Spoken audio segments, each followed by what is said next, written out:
యేసు రక్తమే జయం పరిచర్య ప్రైజ్ ద లార్డ్. నవంబర్ 22వ తేదీ 2024. ఈరోజు దేవుని వాక్యము.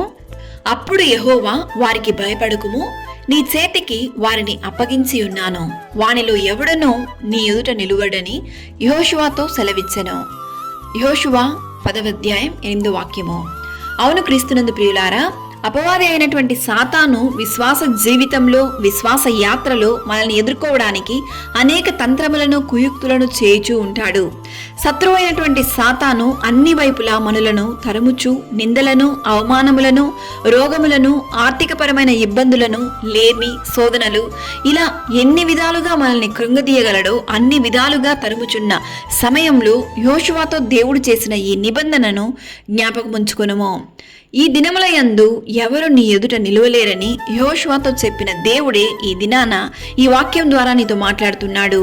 కావున నీలో ఉన్నటువంటి దేవునికి నచ్చని ప్రతి కార్యములు, ప్రతి అలవాట్లను, ప్రతి పాపపు కార్యములను విడిచిపెట్టి దేవుని సన్నిధిలో నీ హృదయమును కుమ్మరించుము.